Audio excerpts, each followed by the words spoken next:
जीवन में तकलीफ उसी को आती है जो हमेशा जिम्मेदारी उठाने को तैयार रहता है और जिम्मेदारी लेने वाला जो है वो कभी हारता नहीं है। वो या तो जीतता है या तो सीखता है। नमस्कार दोस्तों, आज की वीडियो में डिस्कस करेंगे हम 4 अप्रैल के करंट अफेयर पे। देखिए, आज की वीडियो में जितने भी करंट अफेयर सेलेक्ट किए गए हैं या सभी आपकी आगामी परीक्षाओं के लिए मोस्ट इंपॉर्टेंट है, तो शुरू से वीडियो बने रहिएगा और इस वीडियो को पूरा देखने के बाद आप इसकी पीडीएफ फाइल भी डाउनलोड कर सकते हैं। नीचे डिस्क्रिप्शन बॉक्स में आपको इस वीडियो की पीडीएफ मिल जाएगी। और देखिए, अगर आप चैनल में नए हैं तो चैनल को भी सब्सक्राइब करके बेल आइकन प्रेस कर दीजिएगा और वीडियो को लाइक और शेयर भी कर दीजिएगा। तो चलिए शुरू करते हैं इस वीडियो को। देखिए, आज के लिए आपका पहला प्रश्न है कि सार्वजनिक उद्यम चयन बोर्ड का नया अध्यक्ष किसे बनाया गया है। तो देखिए, जो आपका सार्वजनिक उद्यम चयन बोर्ड है, इसकी नई अध्यक्ष बनाई गई है मल्लिका श्रीनिवासन। देखिए, इनकी जो नियुक्ति है ये अध्यक्ष के रूप में पदभार ग्रहण करने की तिथि से 3 वर्ष की अवधि या फिर 65 वर्ष की आयु तक, यानी कि 65 साल की जब ये हो जाएंगी तब तक ये जो है अपने पद पर कार्य कर सकती हैं। ठीक है, तो या तो 3 साल या तो 65 वर्ष जब कंप्लीट हो जाए तब तक ये अपने पद पर काम करेगी। देखिए, वर्तमान में जो आपकी मल्लिका श्रीनिवासन है ये टैफे यानी कि tractor and farm equipment limited company की अध्यक्ष हैं। देखिए, टैफे कंपनी के ट्रैक्टर वगैरह आते हैं, हमने देखा होगा। तो हम बात कर रहे हैं मल्लिका श्रीनिवासन को, इनको अपॉइंट किया गया है सार्वजनिक उद्यम चयन बोर्ड का नया अध्यक्ष। और ये दूसरा प्रश्न है कि कौन सा रेलवे जोन पूरी तरीके से विद्युतीकृत हो गया है। तो देखिए, ये रेलवे जोन आपका है पश्चिम मध्य रेलवे जोन। देखिए, राजस्थान राज्य में भारतीय रेलवे का जो पश्चिम मध्य रेलवे जोन है ये पूरी तरीके से विद्युतीकृत हो गया है। और देखिए, इस जोन के अंतर्गत आने वाली 3012 किलोमीटर की रेलवे लाइन विद्युतीकृत हो चुकी है। देखिए, रेल मंत्री पीयूष गोयल जो आपके हैं, इनके अनुसार इस रेल खंड से गुजरने वाली ट्रेनों को अब तेज गति से चलाया जा सकता है। देखिए, बिजली से जो चलती हैं ट्रेनें, ठीक है, वो डीजल से चलने वाली ट्रेनों से की अपेक्षा काफ़ी सस्ती पड़ती हैं। तो इससे जो है जो आपका बिजली होगा, ठीक है, बिजली का उपयोग किया जाएगा तो इससे थोड़ा सा पॉल्यूशन वगैरह भी कम होगा। तो इस जोन के अंतर्गत यानी जो आपका पश्चिम मध्य रेलवे जोन के अंतर्गत आने वाली जितनी भी ट्रेनें हैं इसको अब जो है तेज गति से भी चला जाएगा और इससे थोड़ा सा पॉल्यूशन भी कम होगा। और तीसरा प्रश्न है कि सुपारी पालन किसकी लिखी पुस्तक है। तो देखिए, सुपारी पालन पुस्तक को लिखा है डॉक्टर शैलेंद्र जोशी ने। देखिए, डॉक्टर शैलेंद्र जोशी की जो ये पुस्तक है सुपारी पालन, ठीक है, इसके बारे में सबसे खास बातें हैं कि ये पुस्तक जो है ये echo T calling towards people centric governance का तेलुगु अनुवाद है। ठीक है, यानी कि ये एक पुस्तक है जिसका नाम क्या है, echo T calling towards people centric governance का तेलुगु अनुवाद है। और इस पुस्तक के जो अनुवादक हैं इनका नाम है श्री अन्नवरपु ब्रह्मैया और प्रकाशक हैं श्री मारुति। देखिए, हाल ही में इसका विमोचन उपराष्ट्रपति एम वेंकैया नायडू ने किया है। और चौथा प्रश्न है कि हाल ही में किसे ब्रिटानिया इंडस्ट्रीज का अतिरिक्त निदेशक नियुक्त किया गया है। तो देखिए, ब्रिटानिया इंडस्ट्रीज के नए अतिरिक्त निदेशक बनाए गए हैं डॉक्टर उर्जित पटेल। देखिए, जो आपके डॉक्टर उर्जित पटेल हैं इनकी ये नियुक्ति गैर कार्यकारी और स्वतंत्र निदेशक श्रेणी में 31 मार्च 2021 से 5 साल के कार्यकाल अर्थात 30 मार्च 2026 तक जो है कंपनी के शेयर धारकों के अनुमोदन के अधीन प्रभावी होगी। तो याद रखिएगा, ब्रिटानिया इंडस्ट्रीज के अतिरिक्त निदेशक कौन बनाए गए हैं, डॉक्टर उर्जित पटेल। कब के लिए, 5 सालों की अवधि के लिए। देखिए, ये आरबीआई के पूर्व गवर्नर भी रह चुके हैं और रिजर्व बैंक के गवर्नर से अब जो है ये ब्रिटानिया में चले गए। रिवर्स में चल रहा है इनका थोड़ा सा प्रोग्रेस। पांचवा प्रश्न है कि मार्च 2021 में माल और सेवा कर यानी कि गुड्स एंड सर्विसेज टैक्स का कलेक्शन कितना रहा।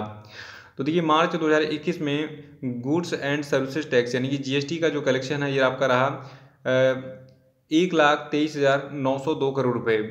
देखिए, ये मार्च वाला है, मार्च 2021 का। हमारे पास पूरे आंकड़े हैं अक्टूबर तक के, यानी कि पिछले साल के अक्टूबर तक के।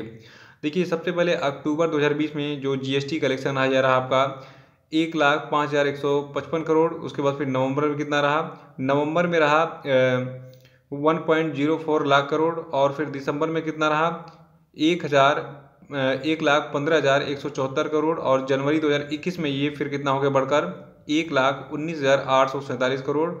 और उसके बाद फिर फरवरी 2021 में ये कितना हो गया, ये हो गया 1,13,143 करोड़। और फिर मार्च 2021 में कितना हो गया 1,23,902 करोड़ रुपए।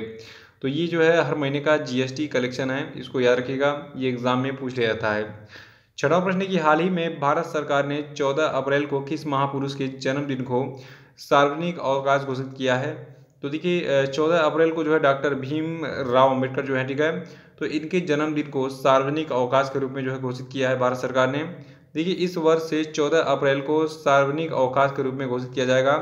14 अप्रैल 2021 को जो है अम्बेडकर की यानी कि डॉक्टर भीमराव अम्बेडकर जो है, ठीक है, जो कि हमारे भारत के संविधान के शिल्पकार कहे जाते हैं, तो इनकी 130वीं जयंती मनाई जाएगी।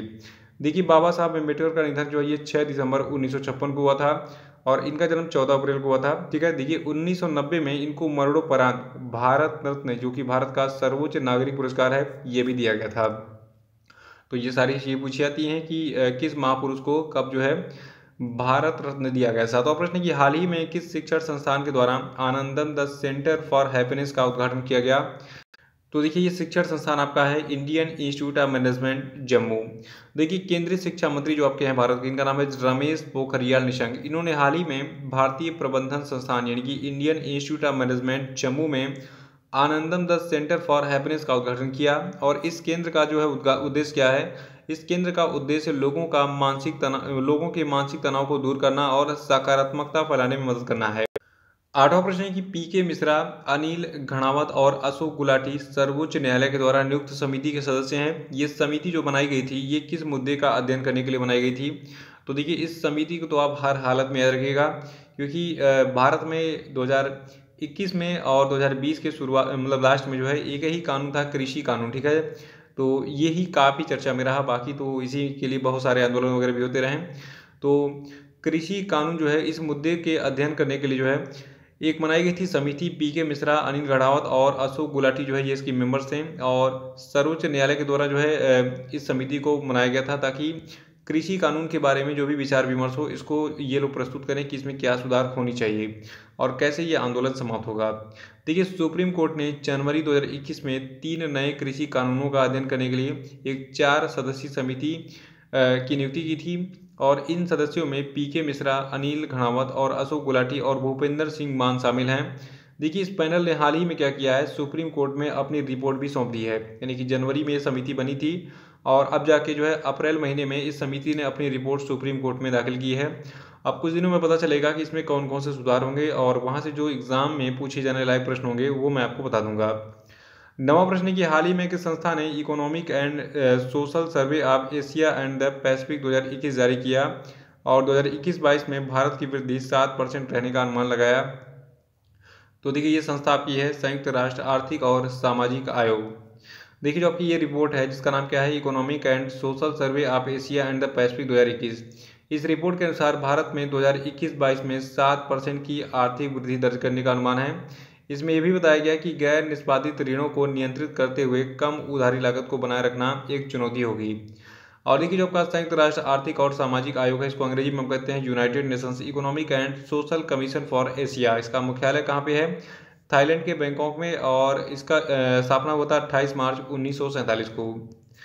10वां प्रश्न की भारतीय रिजर्व बैंक अधिनियम 1934 के तहत 1 अप्रैल 2021 से 31 मार्च 2026 की अवधि के लिए मुद्रास्फीति का लक्ष्य कितने % रखा गया है। तो देखिए ये लक्ष्य रखा गया है 4% का। देखिए जो भारतीय रिजर्व बैंक है इसके गवर्नर है वर्तमान में शक्तिकांत दास और इसकी स्थापना ब्रिटिश राज में हुई थी यानी कि अंग्रेजों के समय में, कब, 1 अप्रैल 1935 को। और जब इसकी स्थापना हुई थी तो उसका मुख्यालय कोलकाता में हुआ करता था, लेकिन बाद में इसका मुख्यालय मुंबई में स्थापित कर दिया गया।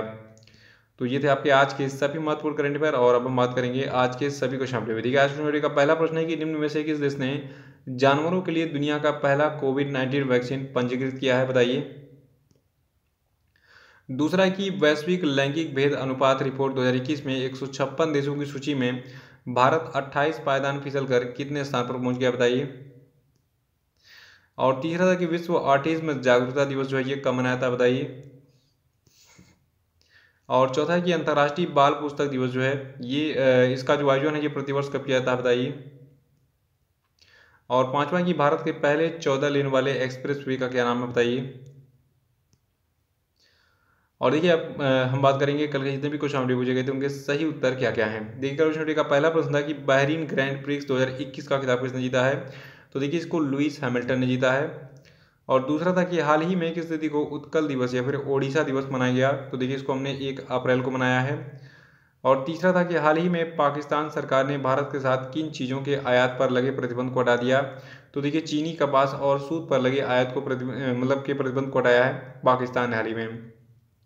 चौथा था कि हाल ही में साउथ सिनेमा के किस दिग्गज अभिनेता को 51वें दादा साहब फाल्के पुरस्कार से सम्मानित किए जाने की घोषणा की गई है।